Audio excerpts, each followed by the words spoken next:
రక్షకుడైన యేసుక్రీస్తు నామములో మీ అందరికీ శుభాభివందనాలు తెలియజేస్తున్నాను.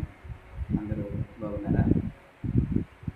మరొక సమయంలో దేవుని వాక్యమును ధ్యానించుకున్నట్టు దేవుడు ఇచ్చిన గొప్ప కృపను బట్టి, సమయాన్ని బట్టి దేవాదేవుని మొదటిగా స్తుతులు చెల్లిస్తూ ఉన్నాను. మరి ఉదయకాల సమయంలో దేవుని వాక్యం చదువుకుందాం. లూకా సువార్త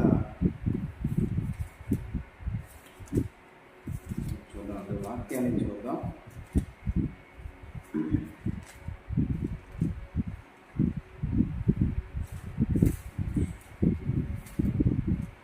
సువార్త 21వ అధ్యాయం 34 నుండి 36 చదువుకుందాం. Luke chapter 21 verse 34 to 36. మీ హృదయములు ఒకవేళ తిండి వలనను, మత్తు వలనను, ఐహిక విచారముల వలనను మందముగా ఉన్నందున ఆ దినము అకస్మాత్తుగా మీ మీదికి ఉరి వచ్చినట్టు కాకుండా మీ విషయమై మీరు జాగ్రత్తగా ఉండి అని రాయబడింది. ఇక్కడ దేవునికి రాకడ గురించి, దేవునికి రాకడ సమయంలో ఏ విధంగా ఉండాలో కూడా దేవుడు చెప్తున్నాడు. రాకడ గురించి, దేవునికి రాకడ సమయంలో మనం ఏ విధంగా ఉండాలో దేవుడు చెప్తున్నాడు. ఇక్కడ చూడండి, మీ హృదయములు ఒకవేళ తిండి వలనను, అలాగే మత్తు వలనను, ఐహిక విచారము వలన, చాలామంది ఐహిక విచారం వారికి ఆలోచన చేస్తున్నారు. వారికి ఉన్న ఇబ్బందులు, వారికి ఉన్న సమస్యల గురించి వారు ఆలోచన చేసుకుంటారు. మరొకటి ఏంటంటే, జరిగిపోయిన సంగతుల గురించి ఎక్కువ ఆలోచించారు. చాలా దేవుడే చెప్తున్నాడు, వెనుకున్న వాటిని మరచి ముందున్న వాటికే వేగిర పడమని చెప్తున్నాడు. కానీ చాలామంది ఐహిక విచారములో వెళ్ళిన కారణం ఏంటంటే, జరిగిన సంగతులు జ్ఞాపకం చేసుకొని చాలా నిన్నటి రోజు మళ్ళీ మనకు రాదు, నిన్న గతించుకున్న సమయం మళ్ళీ మనకు రాదు. నిన్న మనం మాట్లాడిన మాటలు మళ్ళీ మనం తిరిగి తీసుకోలేము. నిన్న మనం చేసిన క్రియలు మనం ఈరోజు సరి చేసుకోవాలంటే, నిన్న ఒకవేళ దేవునికి ఇష్టమైనగా ఏ విధంగా మాట్లాడినా, దేవునికి ఇష్టమైన ఏ విధంగా ప్రవర్తించినా, అవన్నీ మనం ఈరోజు సరి చేసుకొని, దేవుడిని సరి చేసుకొని మనం ముందుకు ఆలోచన చేసుకోవాలి. కానీ జరిగిన సంగతులు ఆలోచన చేసుకుంటూ విచారపడటం, బాధపడటం ఏ ప్రయోజనం కూడా. కాబట్టి దేవుడు మనతో తన వాక్యం ద్వారా మాట్లాడుతున్నాడు. తన దేవుడి సమయంలో తప్పకుండా మనమందరం కూడా ఐహిక విచారం లేకుండా సంతోషంగా మనం బతకాలి అని దేవుడుకోవచ్చు. అలాగే మరొక మాట జ్ఞాపకం చేసుకుంటే, మందముగా ఉన్నందున ఈ యొక్క ఐహిక విచారం అనేటువంటిది మనిషిని ఆత్మీయ జీవితంలో ముందుకు వెళ్ళలేకుండా, చురుకుగా ఉండకుండా విచారంలోకి, దిగుల్లో దింపేసి, చింతలో దింపేసి దుష్టుడు యొక్క పన్నాగ మాటది ఐహిక విచారం. దుష్టుడు వేసి ఒక అగ్నిబాణం లాంటిది ఐహిక విచారం. కాబట్టి ఐహిక విచారం కలిగి ఉండొద్దు. దేవుని గురించి ఆలోచన చేద్దాం. దేవుడు మనం చూస్తున్నాడు. మనకున్న అవసరాలు ఏమున్నాయి, అక్కర్లు ఏమున్నాయి, మనకి ఏ బలహీనత కలిగి ఉన్నాము, ఏ అనారోగ్యం కలిగి ఉన్నాము, సమస్తము దేవుడు తెలుసు. మన దేవుడిని బ్రతిమాలుకొని, ప్రభువా నీవే నాకు ఆధారమై ఉన్నావు, నీవే నాకు ఆశ్రయం ఉన్నాయి ప్రభు, నీకు తప్ప నేను ఎవరి యందు నా దృష్టి నిలుపుతలేదు ప్రభు, నీవే నన్ను స్వస్థపరచవా, నన్ను బాగు చేయవా, నాకు నా అక్కర అవసరం తెచ్చువా ప్రభా అని దేవుడిని బ్రతిమాలుకున్నప్పుడు దేవుడు తప్పకుండా ఆయన మేలు చేస్తాడు. మనకు నైతిక విచారం కలిగించి, విచారం బదులు సంతోషాన్ని, ధైర్యమును, నెమ్మది మనకి ఇస్తాడు. అలాగే మరొక మాట జ్ఞాపకం చేసుకుంటే, అకస్మాత్తుగా అలా ఐదు విచారం వలనను మందముగా ఉన్నందున ఆ దినము ఆయన రాకడ మరి మన విచారం వల్ల మనం బాధపడుతూనే ఆయన రాకడ తప్పకుండా వేసే లోకానికి వస్తానని చెప్పాడు. తప్పకుండా ఏ క్షణము ఏ రోజు ఏ సమయంలో వస్తాడో మనకు తెలియదు. కాబట్టి మనందరం ఏం చేయాలంట, ఇక్కడ చక్కని మాట రాయబడింది చూడండి. ఆ విషయం మీరు జాగ్రత్తగా ఉండి ఆ దినము భూమి అన్నంతటా నివసించే వారందరి మీదకి అకస్మాత్తుగా వచ్చింది. అకస్మాత్తుగా ఆయన రాకడ వస్తుంది. ఒక్కసారిగానే కనురెప్ప పాటులో ఆయన రాకడ వస్తుంది. ఇప్పుడు మనం ఏం చేయాలంటే ఆ రాకడలో మనం ఉండాలంటే, ఆ రాజ్యంలో ఉండాలంటే తప్పకుండా మనం ఏం చేయాలంట, చక్కని మాట రాయబడింది. కాబట్టి జరగబో వీటినెలను తప్పించుకుని మనుష్య కుమారుని ఎదుట నిలువబడటకు శక్తిమంతులగునట్టు శక్తి గలవారగునట్టు ఎల్లప్పుడూ ప్రార్థన చేయుచు మెలకువగా ఉండుడి అని చెప్తాను. సరే, శక్తి గలవారగునట్టు మనం శక్తి పొందుకోవాలి. మనం తిండి వలన, మత్తు వలన, ఐదు విచారం వలన మనం మందముగా ఉండకుండా ఉండాలంటే మనం ఏం చేయాలి? దానియేలు వలె ప్రార్థించాలి. దానియేలు రోజుకు 3 దేవునికి ప్రార్థించాడు. దానియేలు ఉదయం ప్రార్థించాడు, మధ్యాహ్నం ప్రార్థించాడు, సాయంత్రం ప్రార్థించాడు. రోజులో చాలామంది కుటుంబాల్లో ఇది లేవగానే టిఫిన్ చేయడానికి సమయం ఉంది, మధ్యాహ్నం భోజనానికి టైం ఉంది, సాయంకాలం స్నాక్స్, నైట్ భోజనానికి సమయం ఉంది, ప్రార్థనా సమయం చాలామందికి. కాబట్టి ఈ లోకంలో అన్నిటికీ టైంలు ఉన్నాయి. టీ టైం కూడా ఉంది, కానీ ప్రేయర్ టైం అనేటువంటిది చాలామందికి.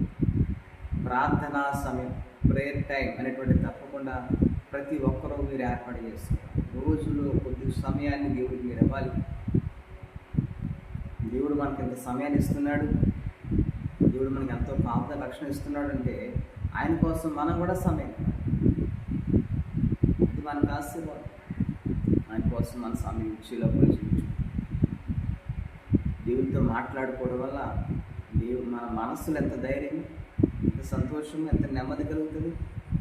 అయ్యి విచారం కూడా మనకు ఉండదు. ఎందుకంటే దేవుడితో మాట్లాడడం వల్ల దేవుడు మనకున్న విచారము తొలగిస్తాడు. తప్పకుండా దేవుడు తోడే మనకుంటాడు. అలాగే దేవుడు మనం చెప్తున్న మరి మాట్లాడితే ఇవన్నిటినీ మనం తప్పించుకొని, ఈ బాధలు, ఈ సమస్యలు, ఇబ్బందులు, అనారోగ్యాలు తప్పించుకొని ఆయన రాజ్యంలో ఉండాలంటే మీకు నెలను ఇదే మాట రాయబడింది. ఇదిగో మీరు జరగబో వీటిని తప్పించుకొని మనుష్య కుమారుని ఎదుట నిలుబడటకు శక్తి గలవారగునట్టు ఎల్లప్పుడూ ప్రార్థన చేయుచు మెలకువగా ఉండుడి అని చెప్పారు. ఎల్లప్పుడూ ప్రార్థన చేస్తాడు. దానియేలు దేవుడు ఎందుకు నువ్వు బహుప్రియుడు అనిపించాడు? దేవుడికి మారు ప్రార్థన చేస్తాడు, ఎల్లప్పుడూ ప్రార్థన చేస్తాడు. శ్రమ వచ్చినా ప్రార్థన చేస్తాడు. దానియేలు నేను తీసుకెళ్ళి సింహాలగోలో వేస్తాం అన్నసరి దానియేలు ప్రార్థన మారాడా? మనకి ఏమైనా చిన్న సమస్య వచ్చినా, చిన్న బాధ కలిగినా, ఇంట్లో ఎవరికైనా బాగోపోయినా, ఇంట్లో ఏదైనా చిన్న సమస్య, చిన్న అవసరం ఉన్నా సరే ఆ అవసరాల గురించి, ఆ అనారోగ్యం గురించి, లేకపోతే ఎవరికైతే బాగోలేదో వారి గురించి మనం ఆలోచిస్తూ ఐక్యచోళ్ళకి మన గురించి మనం ఎక్కువ ఆలోచన చేసుకోవడం వల్ల మనకు మనం బలహీనపరచుకుంటాం. దేవుడు మాట చెప్పాడు తిమోతి పత్రికలో, తిమోతి పత్రిక 2వ అధ్యాయంలో మీరు సుఖముగాను నెమ్మదిగాను నివసించినట్లు మీరు అందరి కోసం, మనుషులందరి కోసం ప్రార్థించండి, అధికారుల కోసం ప్రార్థించండి, పెద్దల కోసం ప్రార్థించండి, ప్రతి ఒక్కరి గురించి ప్రార్థించండి. ఇక్కడ 2వ వచనం ఉంటుంది, ఇది మంచిదియు దేవుని దృష్టికి అనుకూలమునై ఉన్నది. ఎంత చక్కని మాట అది. ఒకసారి చూడండి, ఒకసారి దేవుడి సమయంలో మనకు వాక్యం మాట్లాడుతున్నాడు. దేవుడు ఎంతగా మనం బలపరచాలని ఆశపడుతున్నాడు అయినా, కానీ మనం ఇంకా మన దృష్టిని ఆయనతో చూడకుండా, యేసయ్యను చూడకుండా మనకున్న అక్కర్ల గురించి, మనకున్న ఇబ్బందుల గురించి, మనకున్న సమస్యల గురించి ఎంతకాలం విచారపడతాం, ఎంతకాలం బాధపడతాం. ముందున్న వాటి కోసం ఎదురు చూడమంటే దేవుడు జరిగిపోయిన వాటి గురించి ఆలోచించి బాధపడి, మనకున్న అవసరాల గురించి బాధపడుతూ, అప్పుడు ఇప్పుడు అన్న మాటల గురించి ఆలోచిస్తూ బాధపడుతూ, అవన్నీ మళ్ళీ తిరిగి వస్తాయా? కాబట్టి దేవుడు మనతో మాట్లాడుతున్నాడు. మనం మాట్లాడేటప్పుడు చక్కగా మాట్లాడు. దయగల మాటలు మనం పలకాలి. మనకంట దయగా మనం మాట్లాడినప్పుడే మన తోటి సహోదరుడితో కానీ, మన తల్లిదండ్రులతో కానీ, మన తోబుట్టులతో కానీ మన దయగల మాటలు పలికి వాటిని ప్రోత్సహిస్తూ మనం ముందుకు వెళ్తే కనుక అలా ఆ మాటల గురించి మళ్ళీ మనం జ్ఞాపకం చేసుకుని బాధపడతాం. మళ్ళీ ఏం చేస్తారంటే ఏదో ఒక బాధాకరమైన మాట మాట్లాడతారు, ఎన్నో మొన్న ఏదో మాట మాట్లాడతారు, దాని గురించి ఆలోచించి బాధ. అయ్యో, ఎందుకు ఆ మాట అన్నాను, ఎందుకలా చేశాను, ఎందుకు వచ్చింది? దేవుడు మనకేం చెప్తున్నాడు? నేను తప్పకుండా మనందరం కూడా దేవుని తోటి చూస్తూ యేసుక్రీస్తు కలిగిన మనస్సు కలిగి ఈ లోకంలో సాహితీగా యథార్థంగా మన దేవుని వాక్యములు మన ముందు పెట్టుకొని, మనము ఆయన వాక్యములు దీపంలా పెట్టుకొని మన ముందుకు వెళ్తే దేవుడు ఆనందపడతాడు. మనకి కూడా నెమ్మది కలుగుతుంది. మనం కూడా సంతోషంగా ఈ లోకంలో ధైర్యంగా జీవించగలం కదా. చాలామంది ఎందుకు వారు విచారపడుతున్నారు, ఎందుకు వారు బలహీనపడిపోతున్నారు? ఒకసారి ప్రియ సహోదరులారా, ఒకసారి మన మాటే మనం మారలేదు. కాబట్టి చాలా జాగ్రత్తగా ఈ వాక్యంలో మాట్లాడేవాడు తన నోరు కాచుకునేవాడు తను కాపాడుకున్నాను, పూర్వకొనక మాట్లాడేవాడు నాశనం తెచ్చుకున్నాడు. చాలాసార్లు నేను చెప్పాను, విస్తారంగా మాటలు ఎక్కువగా మాట్లాడుకోవాలి. వాక్యంలో విస్తారమైన మాటల దోషం ఉన్నక నానదు ఉన్నదంటారు. ఏమనంటారంటే నేను దేవుడి గురించి మాట్లాడుకుంటున్నాను కదా, మంచి మాటలు చెప్తున్నాను. లేదు, విస్తారమైన మాటల దోషం ఉన్నక మానదు. మన మాటలే మనకు భారం అయిపోతాయి. కాబట్టి ఈ లోకంలో వారు సంతోషంగా సుఖముగా అయ్యే విచారం లేకుండా జీవించాలంటే అక్కడ చెప్తున్న మాట విస్తారంగా మాట్లాడుతూ చెప్పలేదు. యేసయ్య ప్రార్థన చేయమని చెప్పాడు. మీరు సుఖముగా సంతోషంగా జీవించాలంటే మీరు ప్రార్థన చేయండి, వాక్యం ధ్యానించండి, ధ్యానించండి, వాక్యం చదవండి, వాక్యం కూడా చదవండి, ప్రార్థన దేవుడితో సమయం ఎక్కువ గడపాలి. అప్పుడు దేవుడు వాక్యమును మనకి ఆయన మాటను మనం బయలుపరుస్తాడు. చదివిన వాక్యం కూడా మనకి అర్థమవుతుంది. దేవుడు చెప్తే మనకి చెప్పండి, మనము వీటినెల్లను తప్పించుకొని ఇవన్నీ కూడా ఈ హైకేక్షరాలు కానీ లేకపోతే ఇవన్నీ చూడండి, ఈ మత్తు బాధలు సమస్యలు ఇవన్నీ కూడా మనం తప్పించుకొని మనము మనుష్య కుమారుని ఎదుట నిలబడాలంటే మనం ఏం చేయాలంట? నిలబడాలంటే శక్తి పొందుకోవాలి. శక్తి ఎలా వస్తుంది? ఆ శక్తి ఎలా వస్తుంది? ఎల్లరూ తప్పించుకుని ఉన్నారంటే ఎల్లప్పుడూ ఆల్వేస్ ప్రేయింగ్, ఆల్వేస్ ప్రేయింగ్ దేవుని కోసం జీవించేవారు, ప్రార్థన చేయ చేయొచ్చు. మనం మెలకువగా ఉన్నాం, మెలకువ చాలా మెలకువ. ఒకసారి మనం ఏదో ఆలోచన ఉండిపోతున్నాం,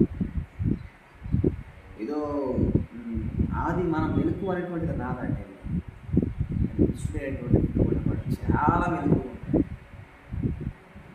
దుష్టుడు చాలా మెలకువ ఉంటాడు. భక్తిలో చూడండి ఒక మాట ఒకసారి జ్ఞాపకం చేశాను. వాది ఎదుగా నడితే గర్జించి సింహం వలె ఎవరైనా మిగులా తిరుగులాడుతున్నాడు. ఈరోజు ప్రియ సహోదరి సహోదరులారా, తరులారా, తండ్రులారా, తన వాక్యం ద్వారా, తన శక్తి గల తన మాట ద్వారా దేవుడు మన బలపరిచిన ఆశపడుతున్నాడు. అయితే అపవాది గర్జించమని తిరుగులాడుతున్నాడు కదా, మరి ఎవరు అపవాది చెరలో పడతారు అంటే ప్రార్థనా శక్తి, మెలకువ లేని వారు.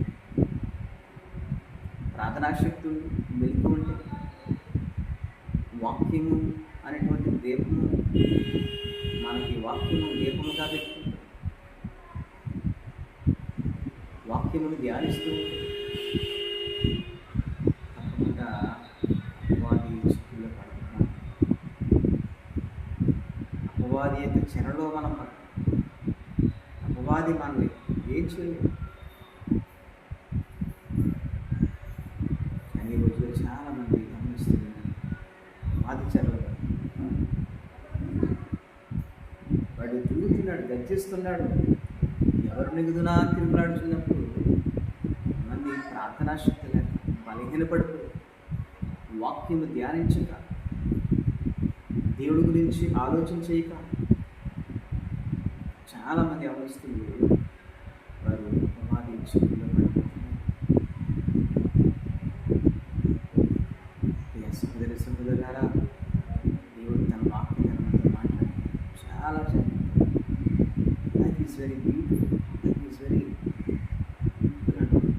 వెరీ ఆసమ్, అద్భుతమైన జీవితం. మనకున్నది ఒకటే ప్రాణం,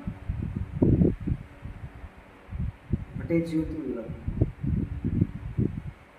ఈ జీవితాన్ని ఎంత చక్కగా మనం మలుచుకొని దేవునిష్టంగా మార్చుకోవడం సాధించింది. గతించిన కాలం మళ్ళీ మనకి తిరిగి రాదు, రేపు రోజు ఎదుగుతుంది. కాబట్టి ఈ రోజు గురించి మనం ఆలోచించాలి. ఈరోజు దేవుడిని ఎలా ఉన్నాం? ఈరోజు ఉదయం దేవుడితో ప్రార్థన చేస్తాము, వాక్యాన్ని చదివాము, మధ్యాహ్నం మరలా సమయం అనుకుంది, మధ్యాహ్నం మళ్ళీ మన ప్రార్థన సమయం గడపాలి. దానికి ప్రత్యేకంగా ఒక సమయాన్ని కేటాయించుకోవాలి. ప్రేమ మన వాక్యాన్ని చదవాలి. ప్రార్థన చేస్తే సరిపోదు, ప్రార్థనతో పాటు వాక్యం ఎక్కువ టైం ప్రార్థన సమయం కేటాయించుకోవాలి. కావ్యం చదవగలిగితే వాక్యం కూడా టైం ఎక్కువ కేటాయించవచ్చు. అలాగే స్తుతి, దేవుని స్తుతించడం, పాటల ద్వారా దేవుని నామాన్ని కనపరచడం, మీ హృదయంలో మీరు స్తుతించండి. మళ్ళీ సాయంత్రం వల్ల ప్రార్థన మళ్ళీ నైట్ నిద్రపోయేటప్పుడు ప్రార్థన. దేవుడు మంచి చక్కని నిద్ర మనకి ఇవ్వాలి. ఈ దుష్టుడు కళ ద్వారా, స్వప్నముల ద్వారా కూడా వాడు ప్రాణాలు వేస్తాడు.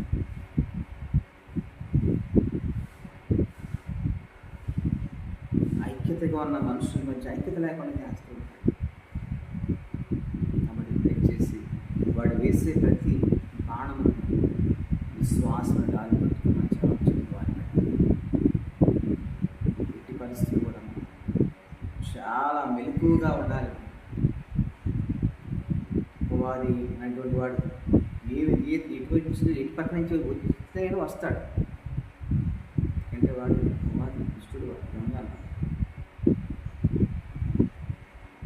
ఉంటారా ఒకసారి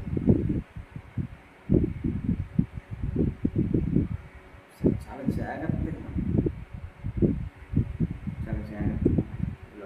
కాబట్టి ఎల్లప్పుడూ కూడా ప్రార్థన చేయొచ్చు, మెలకువగా జీవిద్దాం. ప్రార్థన సమయంలో లోకాన్ని జయించి ఈ లోక ఆశలు జయించి మనం ఎక్కడ ఉండాలంటే లోకరాజ్యం వేసేది. మనం మాత్రమే కాదు, మనతో ఉన్నవారందరూ, మన కుటుంబం, మనతో పనిచేస్తున్న వారు, మన కొలీగ్స్, మనతో పనిచేస్తున్న వారు, మన సంఘము, మన ఇరుగు పొరుగు వారు, మీరందరూ ఎక్కడ ఉండాలంటే దేవుని రాజ్యం. దానికి నీవు నిలబడాలి. మొదట నీవు నిలబడాలి. నిలబడితే ఆటోమేటిక్ నిన్ను బట్టి వారు కూడా నిలిచిపడతారు. వారు కూడా ఆయన మార్గంతో చూస్తారు. నిజంగా యేసయ్య మార్గంలో వారు అనుసరిస్తారు.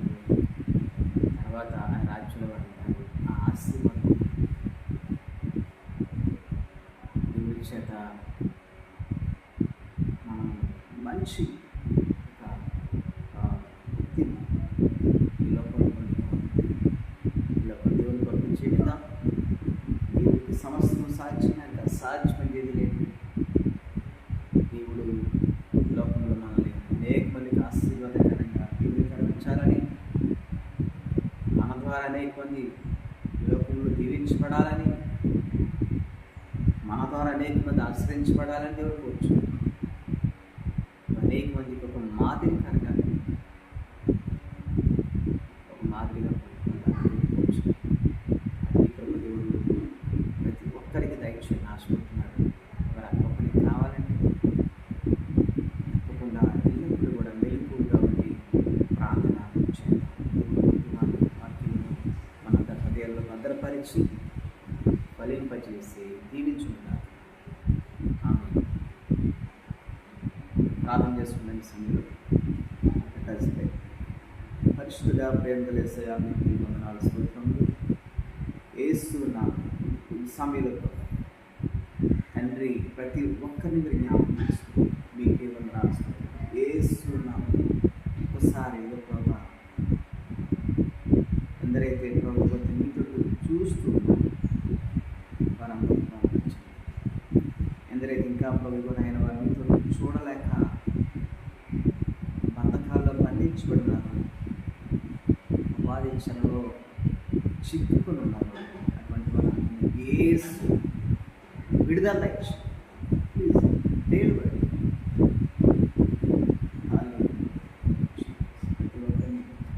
విడిపించండి. యేసు ఆ బంధకాలలోంచి మీరు విడిపించండి. ఆయన యేసు వారు వేసే ప్రతి అగ్ని బాణము అంటే విశ్వాసం డాలు పట్టుకుని యోధుని వలె, ఒక సైనికుడి వలె ముందు మనస్సాన్ని ప్రతి అగ్ని బాణమును ఆర్పుటకు శక్తి నిర్ణయించండి. అందరూ మీకే స్తోత్రములు. దానియేలు ఇగో మారు ప్రార్థించాడు. దానియేలు నువ్వు బహు ప్రియుడవు అని దేవుడి చేత మంచి పేరు పొందుకున్నాడు. ఇలా కొరత వంటి గొప్ప మాకు దయచేయండి. మీరే ఘనత, మహిమ, ప్రభావం పొందుతున్నారు. మీరే రాకడ కొరకు అంత సిద్ధపడులాగా తండ్రి మా దృష్టి ఎల్లప్పుడు కూడా తండ్రి పైన వాటి వైపే కానీ భూమి సమయ వాటి వైపు కాదు. ఇంకా నాయన మీకు వందనాలు, స్తోత్రం. ఈ లోకంలో నాయన ఇస్తే మీకు మీ దృష్టికి ఏది అనుకోలేదు ఆ విషయం నేను సమయం దయచేసి మీరే మహిమ యేసు నామములో అడుగుచున్నాను. ఆమేన్. Thank you so much.